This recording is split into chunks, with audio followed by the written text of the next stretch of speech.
The gunshot that echoed through Silver Creek, Montana in the summer of 1875 wasn't meant to kill it, was meant to save. Temperance Nichols dropped to her knees beside the fallen man, her trembling hands pressing against the blood-soaked fabric of his shirt. She had never shot anyone before, but when the stranger had stepped between her and the charging grizzly, she'd had no choice. "Don't you dare die on me," she whispered, her honey-brown hair falling forward as she leaned over him. "I didn't trek all this way to become a murderer." The man's eyes fluttered open, revealing irises as blue as the Montana sky. Despite the pain etched across his face, his lips curved into a slow smile. "Madam, if this is murder, I'd gladly die 1,000 times." Temperance felt her cheeks flush. Even bleeding and half-conscious, the stranger managed to be charming. "The bear was going to kill me, and you just appeared from nowhere." "Lucas Zimmerman," he managed, wincing as she applied more pressure to his wound.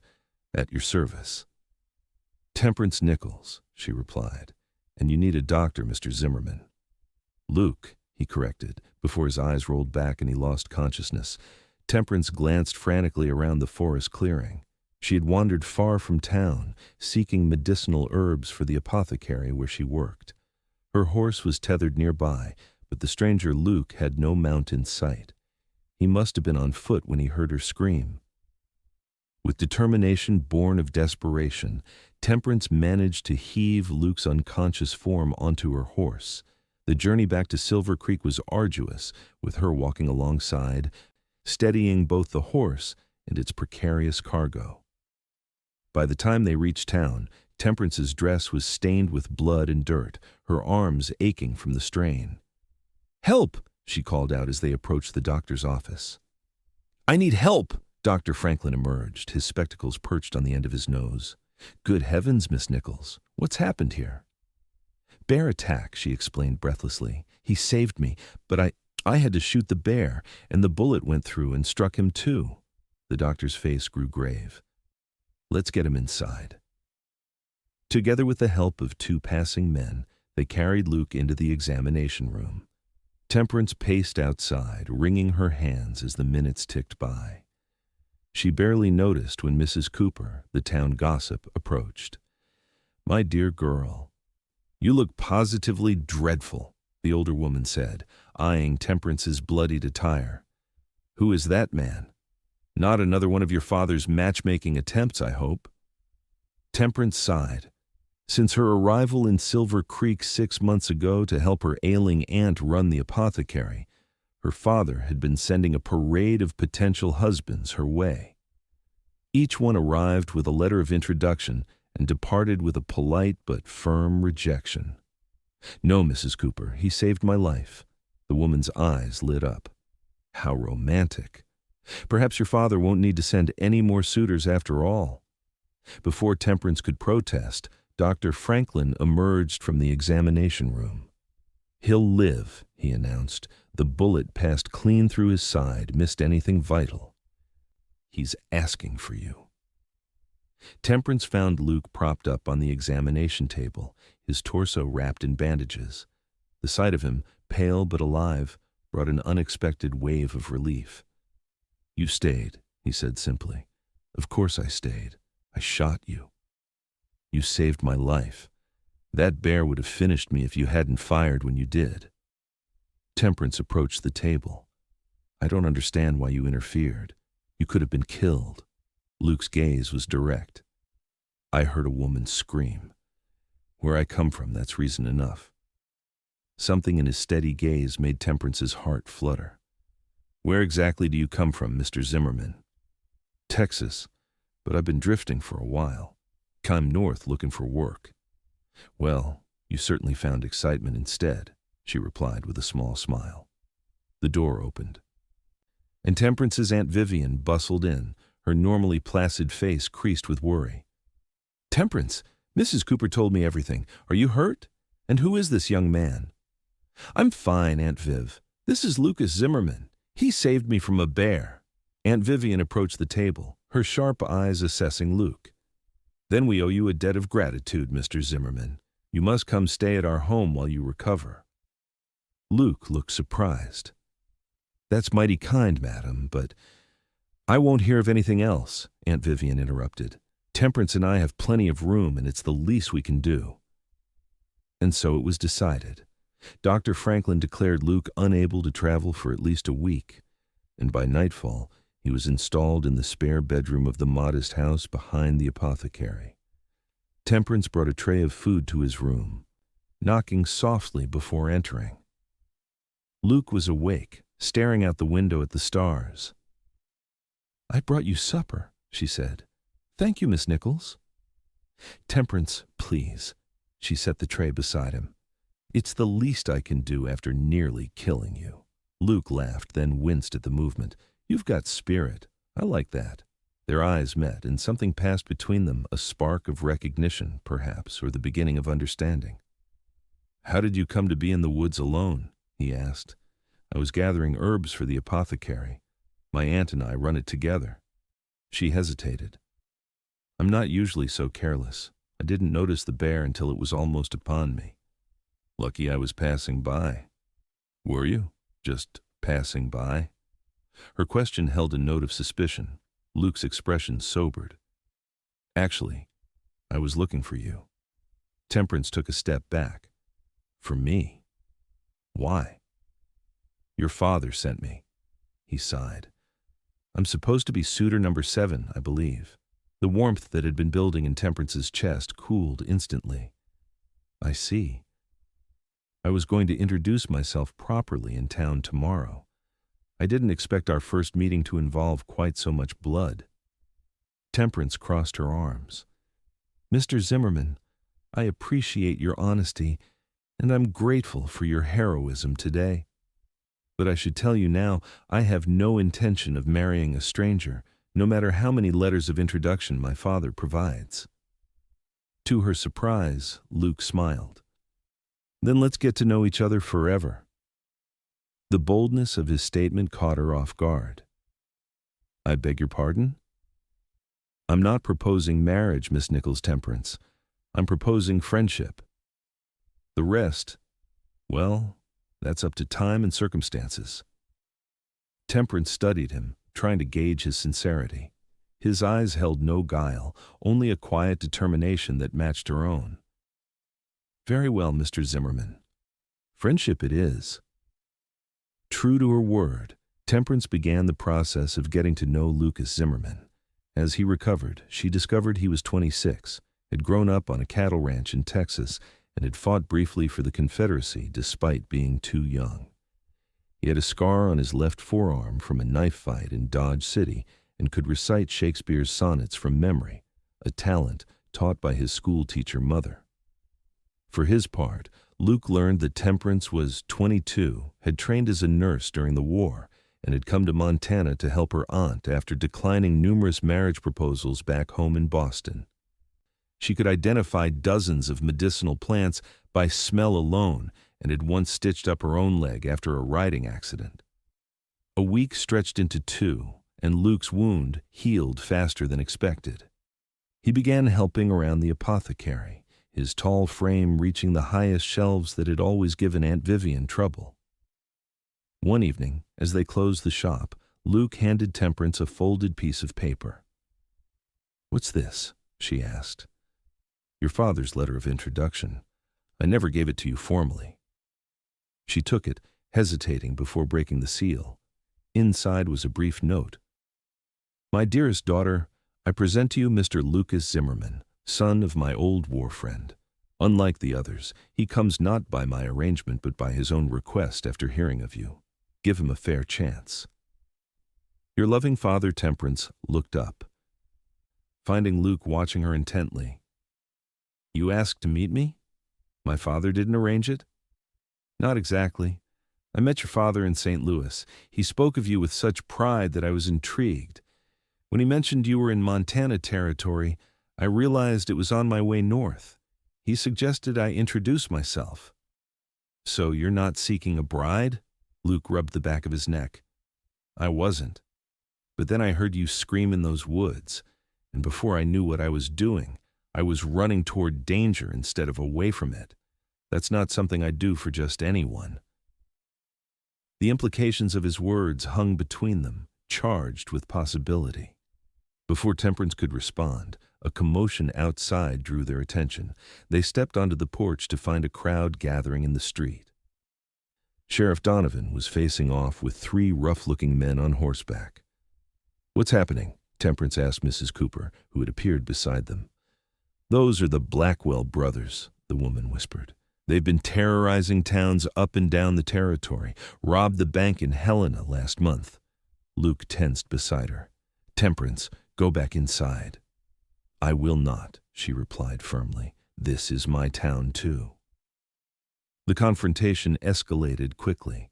The lead rider, a man with a cruel scar bisecting his face, drew his gun. "We're just passing through, Sheriff. Unless you've got something worth taking." Sheriff Donovan stood his ground. "You boys ride on. We don't want trouble here." The scarred man laughed. "Trouble's what we do best." His eyes scanned the crowd and landed on Temperance. Something in his gaze made her skin crawl. "Well now, maybe there's something worth staying for after all." Luke moved imperceptibly closer to Temperance, his hand hovering near his hip where she knew he kept his pistol. The tension broke when a drunk miner stumbled out of the saloon, oblivious to the standoff. He bumped into one of the outlaw's horses, causing the animal to rear. In the confusion, guns were drawn. The first shot came from the scarred man, striking Sheriff Donovan in the shoulder. What followed was chaos.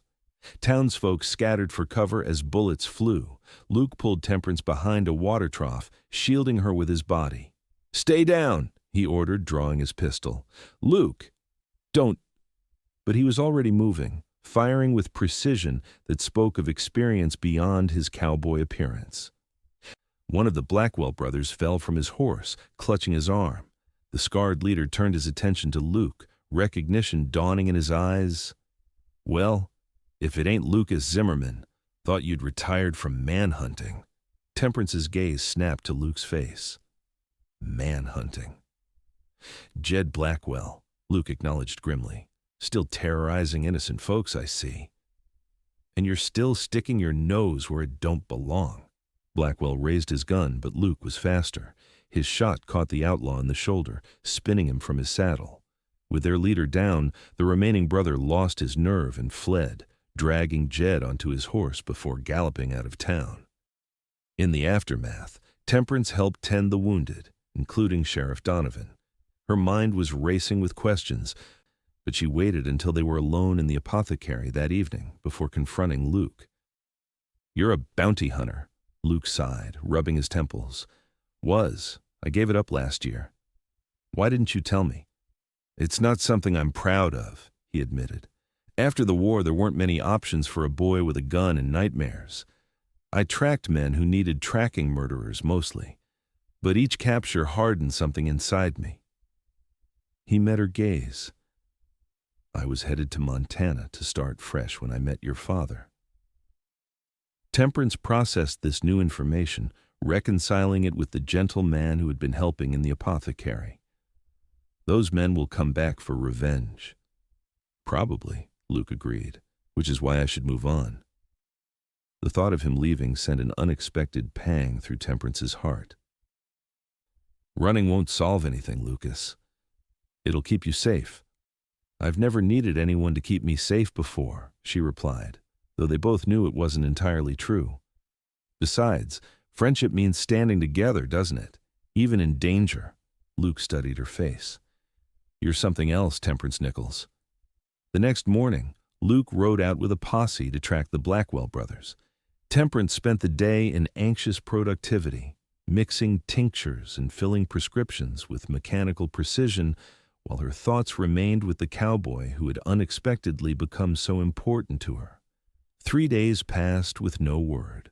On the 4th morning, as Temperance was sweeping the porch, she spotted a lone rider approaching. Her heart leaped, then plummeted when she recognized not Luke, but one of the posse members, Thomas Riley. "Miss Nichols," he called, dismounting. "Thought you'd want to know we tracked the Blackwells to their hideout near Bear Paw. There was a firefight." "Luke?" she asked, her voice barely audible. Thomas removed his hat. Took a bullet meant for the sheriff. Doc Winslow from Fort Benton is tending to him now. They're bringing him back. Should be here by nightfall. Temperance's legs threatened to give way. Is he? Willie. Doc says he'll live, but it was close. Thomas hesitated. Miss Nichols, I've seen men fight, and I've seen men with something to fight for. Zimmerman had your name on his lips when we found him. That evening, Temperance waited on the edge of town, her heart in her throat as the wagon carrying Luke appeared on the horizon. When they brought him to her aunt's house, he was unconscious, his skin ashen. The bullet missed his heart by an inch, Dr. Franklin explained after examining him. If he makes it through the night, his chances are good. Temperance sat by Luke's bedside until dawn, holding his hand and speaking softly about everything and nothing, her childhood in Boston, her dreams of someday opening a proper hospital in Silver Creek, the garden she wanted to plant behind the apothecary. As the first light of dawn filtered through the curtains, Luke's fingers twitched in hers. His eyes opened slowly, focusing on her face with effort. Temperance, he whispered, you're still here. Where else would I be? She smiled through her tears. You saved the sheriff. Seemed like the right thing to do. He attempted to shift and winced. Did they get away again? No, the Blackwells are in custody. Thomas said you're quite the hero. Luke closed his eyes briefly. Not a hero, just a man trying to be better than he was. Temperance squeezed his hand. That's the definition of a hero in my book. Over the next few weeks, as Luke recovered from his second brush with death since arriving in Silver Creek, something fundamental shifted between them. Their friendship deepened, conversations lasting late into the night as they shared their hopes, fears, and regrets. Luke spoke of his guilt over the men he'd captured who went to the gallows, while Temperance confessed her fear that she'd never find a purpose grand enough to satisfy her restless spirit. Maybe purpose isn't something grand, Luke suggested one evening as they sat on the porch watching fireflies. Maybe it's in the small moments that change someone's life. Like jumping between a woman and a bear, she asked with a smile. Exactly like that. His hand found hers in the darkness, their fingers intertwining naturally. Best decision I ever made. The town of Silver Creek watched their blossoming relationship with interest. Mrs. Cooper declared it the most romantic thing she had witnessed in 50 years, while Sheriff Donovan recovered from his own wounds, offered Luke a deputy position. I don't know if I'm cut out for wearing a badge, Luke admitted to Temperance after the offer. Your past made you who you are, she interrupted, and who you are is a man who runs toward danger to help others. Sounds like a lawman to me. In the end, Luke accepted the position. Temperance continued working at the apothecary, but also began offering basic medical care to those who couldn't afford the doctor's services. Together, they became integral parts of Silver Creek's community. 3 months after the confrontation with the Blackwells, Luke took Temperance riding into the hills above town. They stopped at a clearing overlooking the valley, the very spot where they'd first met. I come here sometimes, Luke admitted, to remember how close I came to losing everything before I even knew what I had to lose. Temperance dismounted, walking to the fallen log where traces of that day still remained, a dark stain in the dirt, the gouged bark where the bear had struck. I was so angry when you told me my father had sent you, she said. I thought you were just another suitor to reject. Luke approached, taking her hands in his. And now? She looked up at him, at the face that had become as familiar as her own reflection. Now I think my father knew exactly what he was doing when he suggested you find me. Does that mean you're finally ready to accept a suitor? There was humor in his voice, but his eyes were serious. I told you once I wouldn't marry a stranger, Temperance reminded him, but you, Lucas Zimmerman, are no stranger to me anymore. Is that a yes? His voice was husky with emotion. Instead of answering, Temperance rose on her tiptoes and pressed her lips to his. It was their first kiss, sweet and tentative at first, then deepening as Luke's arms encircled her waist, drawing her closer. When they finally parted, both breathless, Luke rested his forehead against hers. "I love you, Temperance Nichols. I think I've loved you since you shot me." She laughed. "That's a very odd beginning to a love story." "It's our beginning," he replied simply, "and I wouldn't change it for anything." 1 month later, Silver Creek witnessed a wedding unlike any before. The entire town turned out to see Deputy Lucas Zimmerman marry Temperance Nichols beneath an arch of wildflowers outside the church. Aunt Vivian wept openly, while Sheriff Donovan stood proudly as Luke's best man. Temperance's father traveled all the way from Boston for the occasion, arriving just in time to walk his daughter down the aisle. "You were right," she whispered to him as they approached the altar where Luke waited. "He was worth meeting." Mr. Nichols squeezed her hand. "I knew from the moment he asked about you this one was different." After the ceremony, as they danced under the stars to fiddle music in the town square, Luke pulled his new wife close. "Happy, Mrs. Zimmerman?" "Deliriously," she confirmed, "though I'm keeping Nichols for my medical practice." "Dr. Nichols," Luke mused. "I like the sound of that." "It's just a dream for now," she admitted. "Medical schools rarely accept women." "If anyone can change their minds, it's you." Luke spun her in a circle. "And whatever you decide, I'll be right beside you." As the years passed, their promises to each other proved true. When Temperance was accepted to medical school in Philadelphia, one of the first women in the program, Luke resigned his deputy position and moved east with her. For 4 years, he worked as a security consultant for the railroad while she studied, their small apartment becoming a haven for other female students facing discrimination. Upon her graduation, they returned to Montana, now a state in the expanding Union. Silver Creek had grown in their absence, but welcomed them home with open arms. Together, they established the region's first proper hospital, with Dr. Temperance Nichols Zimmerman as the lead physician and Lucas Zimmerman managing operations. Their partnership extended to parenthood with the birth of their daughter Eleanor in 1880, followed by twins James and Joseph in 1882. The Zimmerman home became known as a place where all were welcome from ranch hands, needing a hot meal to young women seeking education beyond what the local school offered. On their 10th wedding anniversary, Luke surprised Temperance with a deed to the clearing where they'd first met. He had built a small cabin there, a retreat from their busy lives. "For when we need to remember where it all began," he explained as he showed her the simple structure with its wide porch facing the valley. Temperance ran her hand along the sturdy pine walls. "From getting shot by a strange woman to this, you've had quite a journey, Cowboy." "The best journey of my life," Luke confirmed, pulling her into his arms. "And it all started because you refused to marry a stranger." "And you refused to remain one," she finished, rising on her toes to kiss him, still marveling at how right it felt after all these years.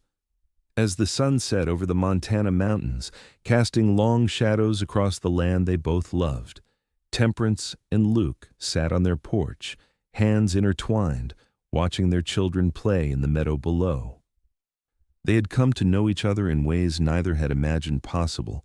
That fateful day had seen each other at their strongest and weakest, through triumph and heartbreak, joy and sorrow. "Forever's a long time to get to know someone," Luke mused, echoing his words from their first real conversation. Temperance squeezed his hand. "And we've only just begun."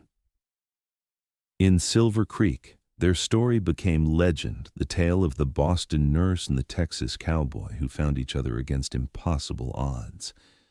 But to Temperance and Luke, it was simply their life extraordinary, not in its broad strokes, but in its countless small moments of choice, courage, and love that had built, day by day, the forever they had promised each other. As twilight deepened into night, Lucas Zimmerman looked at his wife, still beautiful to him. Perhaps more so now that her face carried the map of their years together and knew with absolute certainty that running toward danger that day had been the wisest decision of his life. Not because it had made him a hero, but because it had led him to her, to this life they had created together, this love that had only grown stronger with each passing year. "I love you, Temperance," he said simply, the words as true now as the first time he had spoken them. She smiled, the same spark in her eyes that had captivated him from the beginning. "I love you too, Lucas. Today, tomorrow, and forever after." And in that moment, beneath the vast Montana sky filled with stars that had witnessed their beginning, they were once again just a woman and a cowboy, still getting to know each other, still falling in love forever.